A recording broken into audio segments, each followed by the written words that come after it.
Salut tout le monde et bienvenue. Aujourd'hui, on va s'attaquer à un vrai poids lourd de la langue anglaise, le verbe be.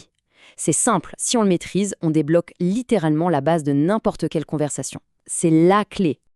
Alors, voilà comment ça va se passer. D'abord, on pose les bases, histoire de bien comprendre son rôle. Ensuite, on verra comment l'utiliser pour dire oui et pour dire non. Et à la fin, un petit récap super rapide pour être sûr que tout est bien clair. C'est parti! Ok, on attaque. Première étape, les bases. Avant même de commencer à construire des phrases compliquées, on doit se demander pourquoi ce verbe est-il si important. Eh bien, c'est tout simplement le pilier, le socle de toute la communication en anglais. En fait, la question de fond, c'est ça. Comment on fait pour décrire le monde qui nous entoure en anglais? Comment parler d'une personne, d'un objet ou même d'un sentiment? C'est quoi l'outil numéro 1 pour faire ça?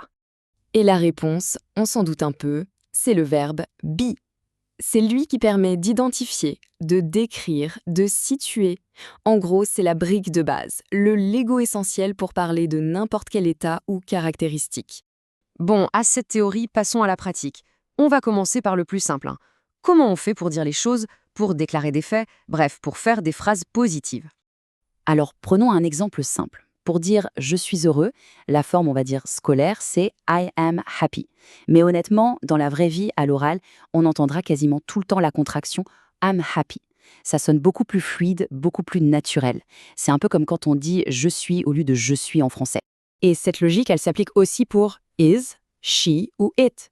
Le « is » se transforme en un simple « s ». Donc, au lieu de dire la phrase complète « she is tall », on va plutôt entendre « she's tall ». C'est net, c'est court, c'est direct. Et pour finir avec le positif, pour tout ce qui est pluriel, we, you, they, le are se contracte en er.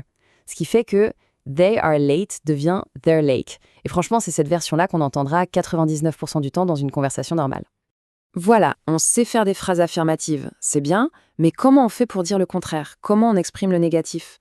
Vous allez voir, la logique est tout aussi simple, c'est juste une petite chose à ajouter. Alors, la règle d'or, elle est super simple. Pour passer au négatif avec be, on a juste besoin d'un seul mot, not. On le place juste après le verbe et c'est tout. Par exemple, he is busy devient he's not busy. Rien d'autre ne bouge. Facile, non? Et c'est là que ça devient intéressant. Pour les contractions au négatif, on a souvent le choix. Il y a deux manières de faire. Option 1, on contracte le pronom avec le verbe, comme on a vu avant, ça donne you're not French. Option 2, on laisse le pronom tranquille et on contracte le verbe avec not, ce qui donne you aren't French. Les deux sont parfaitement corrects et super courants. C'est vraiment une question de préférence. Mais attention, comme souvent, il y a une petite exception qui confirme la règle. Et elle concerne la première personne du singulier. Pour dire I am not tired, il n'y a qu'une seule et unique contraction possible. I am not tired. La forme I amn't, on l'oublie, elle n'existe tout simplement pas en anglais standard. C'est vraiment le petit piège à éviter. Voilà, on a fait le tour du positif et du négatif. C'est le moment de faire un petit récapitulatif ultra rapide, juste pour être sûr que les points clés sont bien mémorisés. Ok, alors les règles d'or à garder en tête. Pour le positif, c'est simple, on contracte le pronom et le verbe, ça donne M, S ou R. Pour le négatif, la base, c'est d'ajouter not juste après le verbe. Et pour les contractions négatives, on a presque toujours deux choix, she's not ou she isn't. Le seul cas particulier, c'est notre fameuse exception. Avec I, c'est toujours I'm not et rien d'autre. Et voilà, avec ces quelques règles, les bases de la communication en anglais sont vraiment posées. C'est un outil super puissant.